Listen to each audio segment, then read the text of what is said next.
From my personal life experiences, what is the best way to uplift one's self-esteem?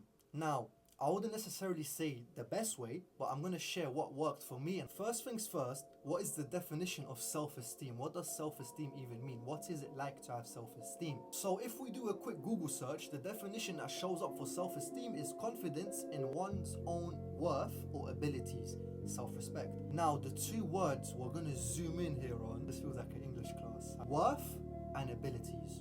Own worth and abilities. So let's begin with abilities. What does abilities mean? Once again, quick Google search, and the definition that shows up is the possession of the means or skill to do something. Now this is very important. Here's why. Let's talk about it. Confidence comes from your abilities. As a person, and especially as a man, it's very important to be able to do things.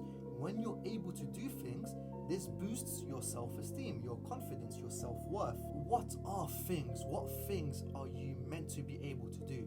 Now, this is going to vary man to man, person to person. It depends on your circumstances, your personal goals in life, what you're trying to achieve, all of that fancy stuff.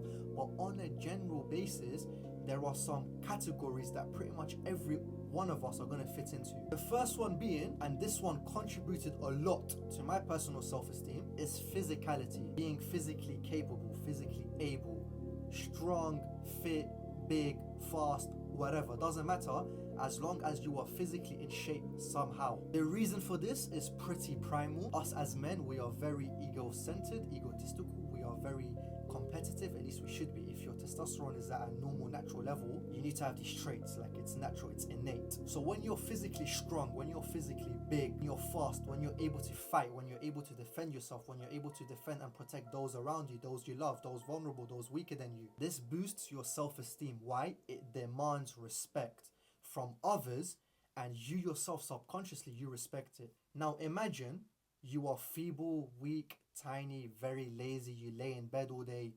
Why would you feel good about yourself? Subconsciously, you feel like shit because deep down, you know you are slacking. You know there's no reason for you to feel good about yourself because you're not doing anything. You lack the ability to feel confident. And this is something I struggled with a lot before I started the gym. I was very tiny, I was weak, I would get bullied severely, I would get pushed around. I had no backbone, I had literally no spine. I was such a yes man, like always keeping my head down low. Literally had no confidence whatsoever. And I spoke about this in a video, in my video 2 weeks ago titled Chasing Woman Gets No Woman. I briefly touched on what a lack of self-esteem does to you in terms of women. You tend to chase them a lot, you tend to simp a lot, you tend to be this figure, this person that people walk all over. They constantly violate your boundaries, they constantly push you around and test you. They don't really show respect for you. Essentially, long story short, I was suffering from this a lot back then. I was basically, I was very weak. And when I say weak, I don't only mean physically weak, I mean mentally weak as well, spiritually weak. I was just very misguided and lost. But when I started the gym, my confidence gradually, day by day, up and up and up and up. At the gym, you're in control. It's all on you. The responsibility is all on you. If you don't show up, if you don't put in the work, if you don't put in the effort, you are not achieving shit. This is what makes a good physique valuable and respectable.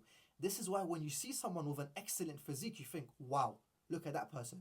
You automatically respect them because you subconsciously, you automatically know the level of dedication, the level of discipline they have, the effort they've put in, so you respect it. And when you yourself go through this, when you put in that effort yourself and you achieve it, you feel good. You become more confident. That is one category. The second category is going to be finance. This is self-explanatory.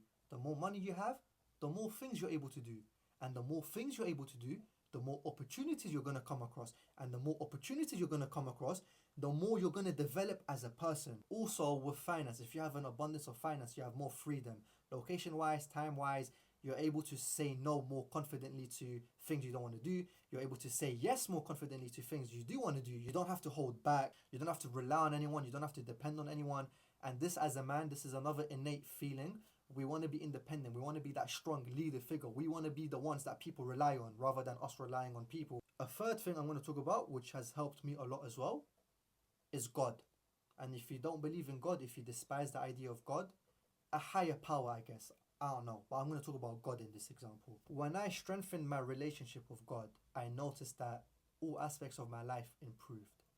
The reason for this is because, at least in my faith, Islam, what God tells us to do as a man is to be disciplined, is to take care of our health, take care of those around us, to get our finances in order so we can provide for the people around us who depend on us. So in turn, when you strengthen your relationship with God, you find yourself to automatically do these things because he's literally telling you to do these things. And there are also other aspects to it, such as confidence and belief that there is a higher power watching over you. That feels amazing.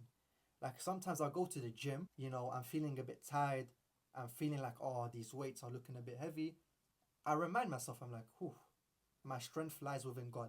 And believe me, I push that weight. Like, for example, when I hit my 100 kilo attached dip PR, I was fasting. When I went to the gym, I was like, bro, like, am I really trying a 100 kilo dip today? I'm fasting. What am I thinking? I went there, I was like, nah, God's watching, God's with me. Just before I hit the set, I paused and I asked God for a favor. I was like, God, allow me to do this. Lend me a little bit of strength. What do you know? I hit that. Easy, light work. I want to wrap up the video soon, so I'm going to talk about one more thing, and that's your appearances. Let's face it, us humans, we're judgmental creatures. We judge a book by its cover. Your first impression matters a lot. If you are not groomed, if you're not hygienic, if you look dirty, people tend to overlook you. They look past you. But when you're presentable, when you're wearing nice clothes that fit your shape, you look good in the clothes, you take care of yourself, you take haircuts, you look clean, blah, blah, blah, brush your teeth, white teeth, clean teeth. People look at you like, he looks attractive, she looks attractive, nice. They look at you rather than looking past you. And believe me when I say that gets you opportunities too. If you look good, people automatically trust you as well. They look at you. I don't know what it's called, but there's something like, for some reason, when you see someone attractive, you like automatically kind of trust them and feel more comfortable around them. It's fascinating. Study human psychology if you haven't. It's literally genuinely fascinating. But yeah, as I'm saying, when you look good, you feel good. Believe me when I say that, which is why it's extra important to take care of your physique, because there are so many benefits to it. It's not just physical, not just about being strong and macho and like, look at me, I'm the man, I'm the big guy. There's a lot of mental benefits to it. You feel better in your own skin. You look better in clothes, and in turn, you just operate on a whole different level. Because believe me, when you feel good, when you genuinely appreciate what you do day in, day out, when you genuinely go through hard things and you actually overcome them, you feel good, you operate good, you move good. That's pretty much it, I guess. Basically, the overall takeaway is to challenge yourself and to actually do things that require effort. Don't just be this loser that lays in bed all day doing nothing, jerking off, watching Netflix. Like, you're just wasting your time. And if that's what you do and you wonder, why am I depressed? Why do I feel shit? Why am I not confident? What do you think? Because you're not doing anything. You're not doing anything satisfactory to yourself. It's just junk. It's meaningless. Do hard things. Make promises to yourself and keep them. One big confidence killer is when you say to yourself you're going to do something and you don't do it, because there you are lying to yourself. And when you lie to yourself, you feel like shit. For example, how some people say, oh, like, I am insecure about my body, I'm going to start the gym next week, then they don't do it. My friend, you are lying to yourself, and in turn you feel like shit. That's pretty much it for now. May God bless you all. Take care of yourselves.